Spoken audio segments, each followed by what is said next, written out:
नमस्कार, आप देख रहे हैं उत्तराखंड स्पीकिंग। मैं हूं आपके साथ ट्विंकल दुबे। चलिए बुलेटिन की शुरुआत करते हैं इस वक्त की बड़ी खबर के साथ। सीएम पुष्कर सिंह धामी का आज टनकपुर दौरा है। टनकपुर में सीएम धामी का हुआ है भव्य स्वागत। शारदा कॉरिडोर का भव्य शिलान्यास करेंगे सीएम धामी। कई विकास परियोजनाओं का लोकार्पण और शिलान्यास भी करेंगे।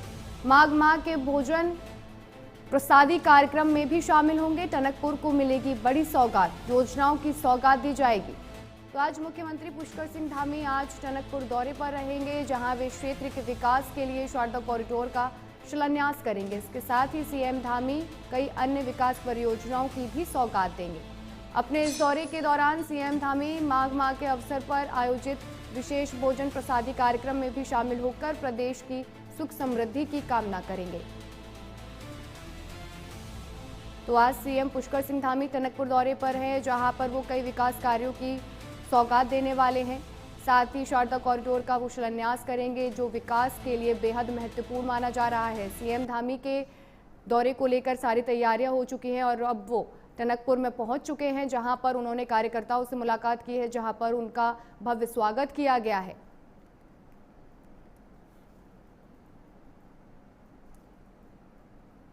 माघ मेले के दौरान भोजन प्रसादी कार्यक्रम में भी सीएम धामी शामिल होंगे। टनकपुर को मिलेगी कई बड़ी विकास योजनाओं की सौगात। तो सीएम पुष्कर सिंह धामी का टनकपुर दौरा, आज ये दौरा बेहद अहम भी माना जा रहा है, क्योंकि आज सीएम पुष्कर सिंह धामी कई बड़ी परियोजनाओं का उद्घाटन करेंगे, शिलान्यास करेंगे, साथ ही विकास को रफ्तार देंगे। उत्तराखंड के विकास को भी ये रफ्तार देने के लिए शारदा कॉरिडोर का शिलान्यास करेंगे, जो कि बेहद महत्वपूर्ण माना जा रहा है। आपको बता दें कि सीएम पुष्कर सिंह धामी विशेष कार्यक्रम भोजन प्रसादी कार्यक्रम में भी शामिल होंगे, वहीं देश के सुख समृद्धि के लिए कामना भी करेंगे। तो वहीं इस खबर पे हमें ज्यादा जानकारी देने के लिए हमारे संवाददाता मदन सिंह हमारे साथ जुड़े हुए हैं। मदन, आज सीएम पुष्कर सिंह धामी टनकपुर पहुंचे हैं और आज उनका ये दौरा बेहद महत्वपूर्ण माना जा रहा है, क्योंकि आज वो वहां कई विकास कार्यों की सौगात देने वाले हैं। हाँ, निश्चित तौर पे आज का जो मुख्यमंत्री पुष्कर सिंह धामी का ये दौरा है, ये कई मायनों में अहम कहा जा सकता है, क्योंकि अभी इनका गृह जनपद जो है चंपावत जिले में आज कई कार्यक्रम है उनके। और अभी जो है टनकपुर में शारदा घाट पर जो शारदा कॉरिडोर है उसका शिलान्यास उन्होंने किया है। इसके बाद माघ मेला, क्योंकि वहाँ पर इस समय माघ का त्योहार चल रहा है, तो माघ मेला वहाँ पर चल रहा है। वहीं पे जो है खिचड़ी का जो कार्यक्रम है उसमें भी मुख्यमंत्री पुष्कर सिंह धामी भाग लेंगे। उसके साथ ही एक बड़ा कार्यक्रम वहां पर रखा गया है, जो कि उत्तराखंड में भी अब बजट पेश होने वाला है और मार्च में ये बजट गैरसैंण में होने जा रहा है, जिसको लेके कि जो राज्य सरकार है पहले से ये परंपरा चली आ रही है कि तमाम जिलों से रिपोर्ट ली जाती है और बजट को लेकर चर्चा भी की जाती है, आम पब्लिक से भी चर्चाएं की जाती है। तो उसी क्रम में ये एक वहां पर बजट को लेके कार्यक्रम रखा गया है, जिसमें मुख्यमंत्री पुष्कर सिंह धामी तमाम लोगों से संवाद करेंगे और जानेंगे कि किस तरीके का उत्तराखंड का बजट इस बार हो और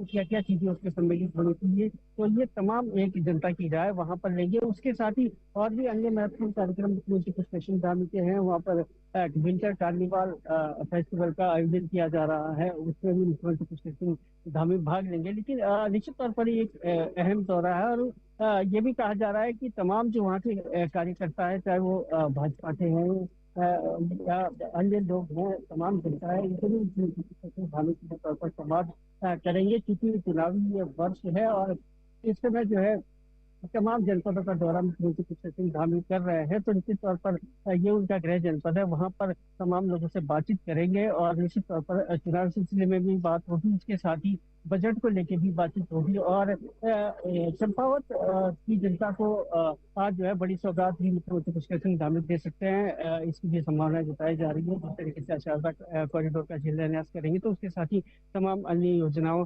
की भी आज घोषणा मुख्यमंत्री पुष्कर सिंह धामी कर सकते हैं। जी, और धीरे धीरे सरकार उस काम में आगे बढ़ भी रही है, विकास कार्यों को भी जोर दे रही है। तो जो शारदा कॉरिडोर का उद्घाटन होने जा रहा है, शिलान्यास होने जा रहा है, ये विकास को कितनी रफ्तार देगा? ये कितना महत्वपूर्ण कॉरिडोर है? बड़ा अहम ये वहाँ स्थानीय जनता के लिए वो कॉरिडोर है, जो कि कई समय से इसकी मांग भी चल रही थी। अब इसका शिलान्यास मुख्यमंत्री पुष्कर सिंह धामी करने जा रहे हैं, तो तमाम जनता की ये सौगात जी बहुत बहुत से शुक्रिया जो मदन, आपका है हमसे जुड़ने के लिए और ज्यादा जानकारी देने के लिए। वही आपको सीधी तस्वीरें दिखा रहे हैं हम टनकपुर से, जहां सीएम धामी मौजूद है और वहां पर पूजा अर्चना कर रहे हैं। आज सीएम धामी का टनकपुर दौरा है, बेहद अहम माना जा रहा है, जहां पर वो कई बड़ी परियोजनाओं की सौगात देने वाले हैं, कई बड़ी परियोजना का शिलान्यास करेंगे। साथ ही सबसे बड़ी जो परियोजना है वो है शारदा कॉरिडोर, जिसका वो शिलान्यास करेंगे, जो विकास को रफ्तार देगा, उत्तराखंड के विकास को रफ्तार देगा। तो ये सीधी तस्वीरें आप देख पा रहे हैं सीएम पुष्कर सिंह धामी की टनकपुर से, जहां पर वो मौजूद है, जहां पर उनके कार्यकर्ता भी उनके साथ मौजूद है। पूजा अर्चना की जा रही है और इसके बाद कार्यकर्ताओं के साथ मुलाकात करेंगे। ये दौरा बेहद अहम माना जा रहा है, इसलिए भी क्योंकि जो विधानसभा चुनाव होने हैं उसको लेकर भी रणनीति बनाई जाएगी, लोगों से बातचीत की जाएगी और अभी कुछ ही दिनों में बजट भी पेश किया जाएगा, उसको लेकर भी रणनीति तय की जाएगी। तो कई बड़ी चीजें होने वाली हैं आने वाले दिनों में और उसको लेकर सीएम धामी टनकपुर पहुंचे हैं। वहां पर लोगों से बातचीत करेंगे, संवाद करेंगे, कार्यकर्ताओं से मुलाकात करेंगे और आगे की जानकारी लेंगे।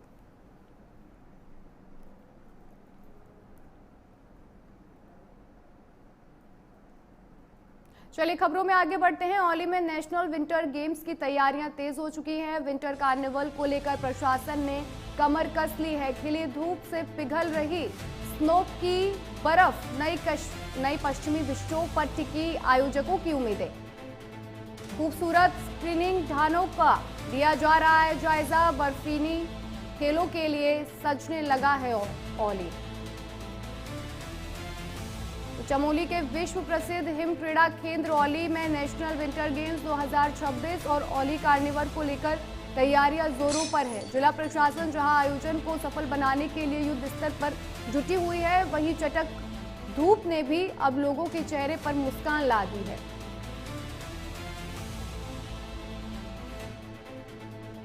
आपको बता दें कि जिस तरीके से उत्तराखंड में धूप निकल रही है, इसके चलते अब इंटरनेशनल स्कीपिंग स्लोप की बर्फ लगातार पिघल रही है। हालांकि आयोजकों को उम्मीद है कि खेलों से पहले ही नया पश्चिमी विक्षोभ सक्रिय होगा और ताजा बर्फबारी होगी। वही ज्यादा जानकारी के लिए देखिए हमारे संवाददाता की एक खास रिपोर्ट।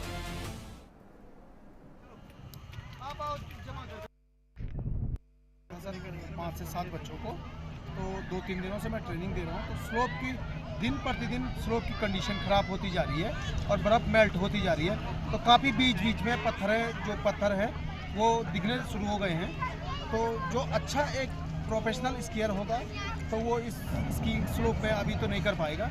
हाँ, हालांकि ये है कि 2-4 दिन का अगर प्रिडिक्शन में बर्फ़ आता है तो बहुत शुभ संकेत होंगे औली के लिए कि नेशनल गेम्स के लिए बहुत वो रहेगा कि दम रहेगा कि स्कीइंग हो जाएगी। पर अभी तो थोड़ा सा मुश्किल लग रहा है। अभी हम मौजूद है जो भारत की सबसे खूबसूरत विंटर डेस्टिनेशन में एक औली इसकी रिजॉर्ट के ठीक ऊपर नंदा देवी इसकी स्लोप पे। ये स्लोप जो है 1.34 किलोमीटर लंबी और दक्षिण मुखी स्लोप है। इस स्लोप का अभी अगर जायज़ा लिया जाए तो लगभग आप देख सकते हैं जो इसका स्टार्टिंग पॉइंट है, स्टार्टिंग पॉइंट से अगर आप नज़र दौड़ाएं तो लगभग अब केवल 3 से 4 इंच जो है बर्फ़ यहाँ पे मौजूद है, जबकि विंटर गेम्स के लिए लगभग 1.5 से 2 फुट बर्फ़ होना जो है यहाँ पे ज़रूरी चाहिए। आपको बता दें कि 12 फरवरी से यहाँ पे राष्ट्रीय शीतकालीन खेल और विंटर कार्निवाल का आयोजन होना है। लेकिन अभी जब हमने स्टार्टिंग पॉइंट से ग्राउंड जीरो तक जो है रिपोर्टिंग जो है इसका जायज़ा लिया तो स्लोप में जो है महज अब कहीं कहीं जो है मिट्टी और उसके बड़े बड़े पत्थर नज़र आने लग गए हैं, जो स्पोर्ट्स के लिहाज से जो है अच्छी खबर नहीं है। बात ये रहती कि बर्फबारी 23 जनवरी को हुई थी। समय रहते अगर आयोजन समिति, गढ़वाल मंडल विकास निगम, पर्यटन विभाग जो है इस इवेंट का आयोजन करता तो यहाँ पे काफ़ी अच्छी जो है बर्फबारी हुई थी, यहाँ पे अच्छा आयोजन हो सकता था। लेकिन अब जबकि ये नंदा देवी स्लोप पे पूरी तरह जो है यहाँ पे पत्थर नज़र आने लगे हैं, मिट्टी नज़र आने लगे, तो ऐसे में जो राष्ट्रीय खेल और राष्ट्रीय शीतकालीन खेलों के साथ साथ विंटर कार्निवाल यहाँ पे होना है और किस तरह जो है यहाँ पर आयोजन होगा ये देखने वाली बात होगी। प्राइम न्यूज़ के लिए विंटर डेस्टिनेशन औली से संजय कुमार। चलिए खबरों में आगे बढ़ते हैं। देहरादून नगर स्वास्थ्य अधिकारी पर गाज गिरी है। डॉक्टर अविनाश खन्ना को पद से हटा दिया गया है। गंदगी के चलते शासन ने अपनाया है कड़ा रुख। शहरी विकास विभाग ने की है ये बड़ी कार्रवाई। सफाई व्यवस्था में लापरवाही पर यह बड़ा एक्शन लिया गया है। सचिव नीतीश झा ने जारी किया है सख्त आदेश। दायित्वों के निर्वहन में लापरवाही भारी पड़ी है। तो देहरादून में बढ़ती गंदगी और खराब व्यवस्थाओं को देखते हुए शासन ने कड़ा रुख अपनाया है। शहरी विकास विभाग ने बड़ी कार्रवाई करते हुए नगर निगम के मुख्य नगर स्वास्थ्य अधिकारी डॉक्टर अविनाश खन्ना को उनके पद से हटा दिया है। सचिव नितेश झा की ओर से जारी किए गए आदेश में साफ कहा गया है कि शहर की सफाई व्यवस्था पूरी तरीके से दुरुस्त होनी चाहिए और अगर दुरुस्त नहीं होगी और उसके दायित्वों को सही से नहीं निभाया जाएगा तो उन पर कड़ी कार्रवाई की जाएगी। तो गंदगी के चलते शासन ने अपना कड़ा रुख अपनाते हुए डॉक्टर अविनाश खन्ना को पद से हटा दिया है। देहरादून में बढ़ती गंदगी और खराब सफाई व्यवस्था को देखते हुए यह बड़ा एक्शन लिया गया है। सचिव नितेश झा ने जारी किया है सख्त आदेश। वहीं इस खबर पे हमें ज्यादा जानकारी देने के लिए हमारे संवाददाता रजनीश दीक्षित हमारे साथ जुड़ चुके हैं। रजनीश, जिस तरीके से देहरादून नगर स्वास्थ्य अधिकारी पर यह गाज गिरी है, साफ सफाई में लापरवाही दिखाने के चलते डॉक्टर अविनाश खन्ना को पद से हटा दिया गया है, और क्या पूरी जानकारी है? देखिए ट्विंकल, मैं आपको बता दूं कि प्राइम न्यूज ने मंगलवार को प्रमुखता से खबर दिखाई थी कि नगर निगम का हाल बेहाल है। पूरे देहरादून में गंदगी का अंबार है। सड़कों पर लगातार कूड़ों के ढेर बढ़ते जा रहे हैं, जिसमें उन्होंने कहा था कि चूक हुई है कहीं ना कहीं, वो मानी गई थी। और उसी की खबर का आज इम्पैक्ट देखने को मिला है कि नगर स्वास्थ्य अधिकारी डॉक्टर अविनाश खन्ना को तत्काल प्रभाव से निलंबित कर दिया गया है। शहर में बढ़ती गंदगी का जो अंबार की जो तस्वीरें हमने दिखाई थी, उस पर शासन प्रशासन ने संज्ञान लेते हुए कड़ी कार्रवाई की है और नगर स्वास्थ्य अधिकारी को निलंबित कर दिया गया है। आपको बताएं कि राजधानी का जो हाल है ट्विंकल, वो ऐसा है कि लगता ही नहीं कि नगर निगम से कोई काम हो रहा है, क्योंकि जिधर भी आप जाएंगे, चाहे वो ISBT का इलाका, घंटाघर का इलाका हो, आपको जगह जगह पर गंदगी के अंबार देखने को मिल जाएंगे। ये जब तस्वीर राजधानी की दिखाई हम लोगों ने प्राइम न्यूज पे, उसके बाद हड़कंप मचा। हड़कंप मचने के बाद कार्रवाई हुई है और सीधे डॉक्टर अविनाश खन्ना जो नगर स्वास्थ्य अधिकारी हैं, उनको दोषी मानते हुए उन पे सस्पेंशन की कार्रवाई की गई है। आपको बताएं कि नगर निगम, चूंकि इसका खासा मोटा बजट होता है, जो शहर के सौंदर्यीकरण और सुदृढ़ करने को लेकर जो लाख दावे होते हैं कि विकास को पंख लगाया जा रहा है, लेकिन ग्राउंड रियलिटी पे गंदगी का अंबार जो राजधानी की सड़कों पर दिखता है, जिसके बाद ये कार्रवाई की गई है। आपको बताएं कि इससे पहले भी कई बार ऐसी घटनाएं हुई जिसमें नगर निगम ने कहा कि वो आगे ऐसा नहीं होगा, दुरुस्त कर ली जाएंगी, लेकिन हालात जस के तस रहे। इस बार भी यही हालात थे। इन्हीं हालात पर कड़ा एक्शन लिया गया है। उम्मीद की जा रही है ट्विंकल की इस सस्पेंशन की कार्रवाई के बाद से एक और जहां नगर निगम प्रशासन में हड़कंप मचा हुआ है, तो वहीं पर ग्राउंड लेवल पर भी दोबारा से हमको लगता है कि स्वास्थ्य और जो सफाई की व्यवस्थाएं हैं वो दुरुस्त होंगी और राजधानी वासियों को स्वच्छ देहरादून जिसकी छवि, जिसकी तस्वीरें देखने को मिलती हैं, उसको अमली जामा पहनाते हुए शायद यहाँ पर देखने को नजर आए। ट्विंकल, मतलब पहले भी चेतावनी दी गई थी साफ सफाई करने को लेकर, लेकिन जब नहीं हुआ है तब ये बड़ा एक्शन लिया गया है। बहुत बहुत शुक्रिया आपका हमें ज्यादा जानकारी देने के लिए।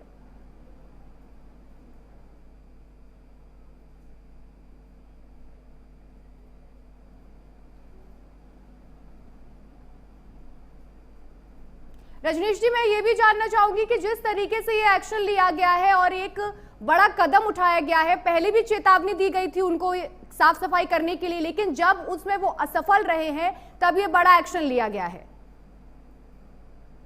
ट्विंकल, देखिए मैं आपको बताऊं, सस्पेंशन की कार्रवाई जाहिर सी बात है कि अधिकारियों पे करने से पहले एक प्राइमरी फेसाई इंक्वायरी सेटअप की जाती है और देखा जाता है कि क्या वाकई इनकी चूक है, इनकी लापरवाही है, जिसके बाद एक्शन लिया जाता है। तो जाहिर सी बात है ये जो सस्पेंशन हुआ है किसी बड़े आला अधिकारी या CM के निरीक्षण के दरमियान नहीं लिया गया। बाकायदा इसकी जो शिकायतें लगातार जा रही थी कि नगर में स्वास्थ्य व्यवस्थाएं बेहाल हो चुकी हैं, जिनकी जिम्मेदारी है स्वास्थ्य अधिकारी की, वो अपनी जिम्मेदारी को ढंग से निर्वहन नहीं कर रहे हैं, उनकी लापरवाही की शिकायतें जा रही थी।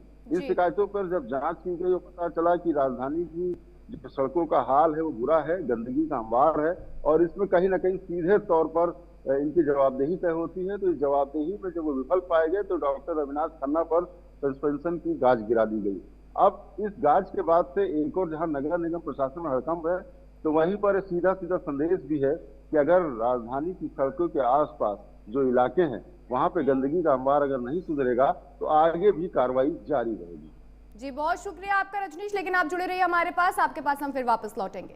चलिए खबरों में आगे बढ़ते हैं। देहरादून में जीएसटी चोरी का बड़ा खुलासा हुआ है। 7 फर्मों पर राजकर विभाग की रेड देखने को मिली है। 4 करोड़ 75 लाख का फर्जी आईटीसी घोटाला पकड़ा गया है। बिना माल सप्लाई बनाए जा रहे थे फर्जी बिल। छापेमारी के दौरान 1 करोड़ 10 लाख रुपए बरामद किए गए हैं।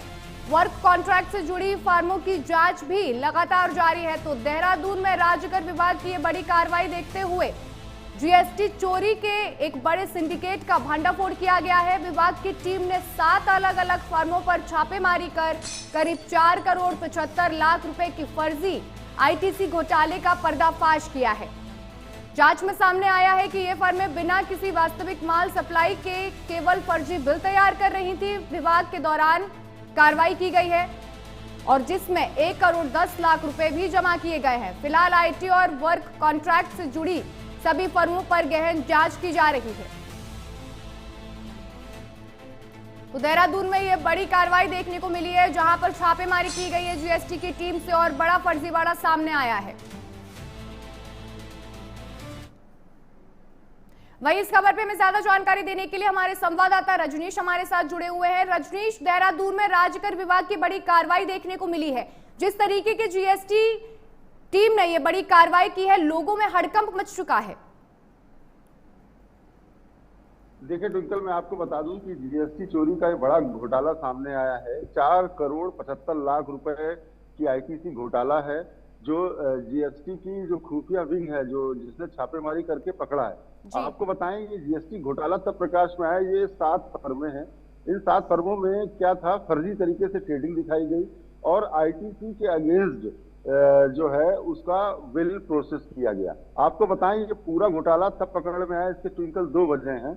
वजह नंबर 1, जब इन बिलों की पड़ताल की गई तो जो ईवे बिल था जिससे ट्रांसपोर्टेशन दिखाया जा रहा था और रास्ते में पड़ने वाले टोल प्लाजा हैं, उन टोल प्लाजा में उन वाहनों का जब क्रॉस वेरीफाई किया गया तो देखा गया कि ईवे बिल में तो दिखाया गया है कि माल देहरादून से हरिद्वार गया, लेकिन रास्ते में पड़ने वाला जो टोल है उसमें वो वाहन पास ही नहीं हुआ। तो जाहिर सी बात है ये कागजों पे धांधली की गई, जिसको बड़ी चोरी पकड़ में आई।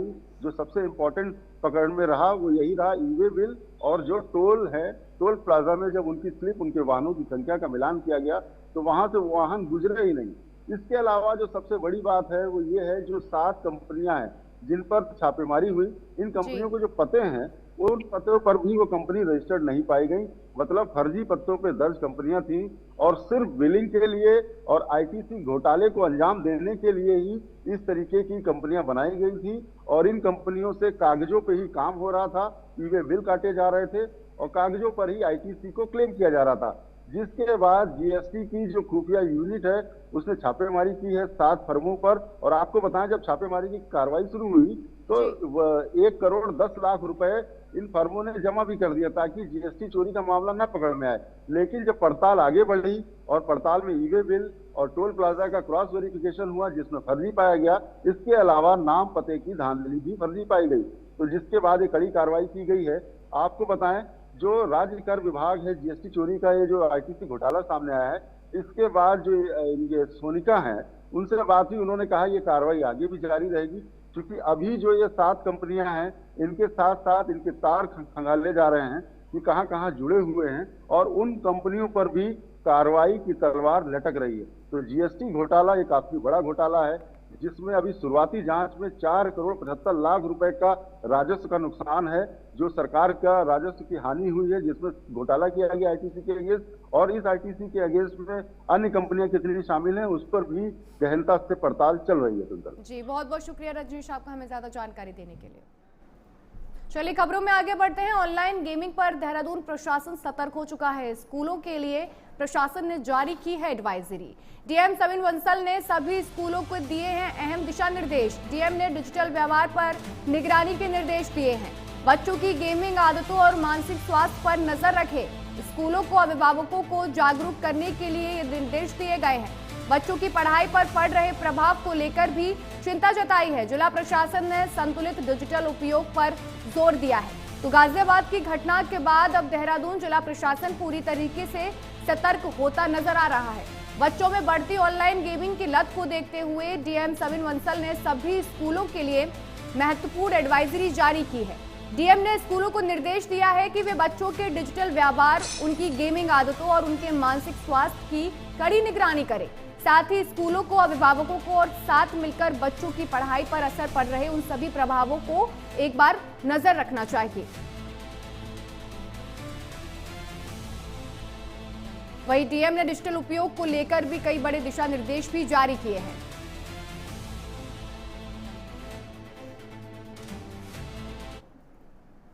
चलिए खबरों में आगे बढ़ते हैं। देहरादून में डॉक्टर भानु दुग्गल बनी नई कुलपति। चिकित्सा शिक्षा विश्वविद्यालय को मिला नया कुलपति।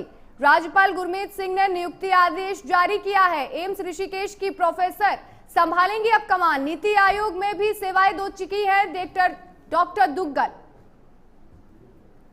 5 साल की अवधि के लिए कुलपति नियुक्त की गई हैं। तो उत्तराखंड के राज्यपाल गुरमीत सिंह ने डॉक्टर भानु दुग्गल को अब उत्तराखंड चिकित्सा शिक्षा विश्वविद्यालय का नया कुलपति नियुक्त कर दिया है। डॉक्टर दुग्गल वर्तमान में एम्स ऋषिकेश के कार्डियोलॉजी विभाग में प्रोफेसर के पद पर कार्यरत है और उनकी ये नियुक्ति 5 साल या 70 वर्ष की आयु तक के लिए प्रभावी रहेगी। एम्स दिल्ली में शिक्षित और नीति आयोग में विशेष कार्याधिकारी रह चुकी है डॉक्टर दुग्गल और लंबे समय के अनुभव के बाद उनको ये पोजीशन दी गई है।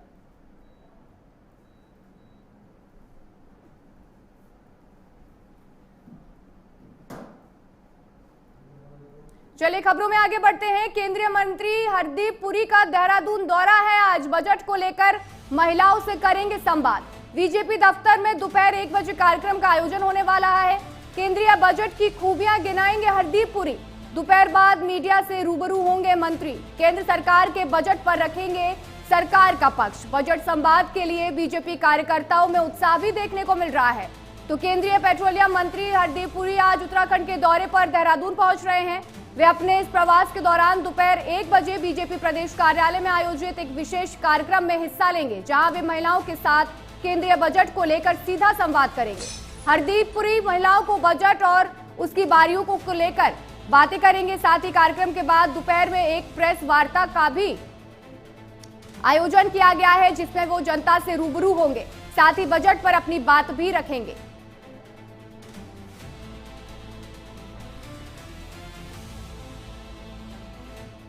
तो आज हरदीप पुरी का ये दौरा बेहद महत्वपूर्ण माना जा रहा है। चलिए खबरों में आगे बढ़ते हैं। फर्जी डॉक्टर की महिला से शर्मनाक करतूत सामने आई है। इलाज के नाम पर अश्लील हरकत के आरोप लगाए गए हैं। बेहोशी का इंजेक्शन देकर महिला से छेड़छाड़ की गई है।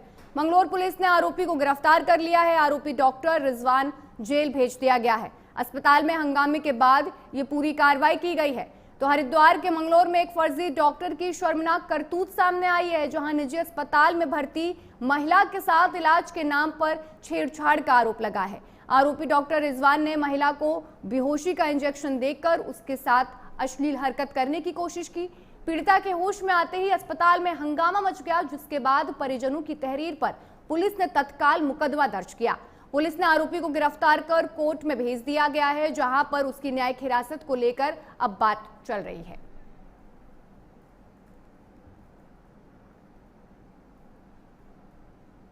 तो फिलहाल उत्तराखंड स्पीकिंग में इतना ही। देश और दुनिया की तमाम बड़ी खबरें जानने के लिए देखते रहिए प्राइम न्यूज़। नमस्कार।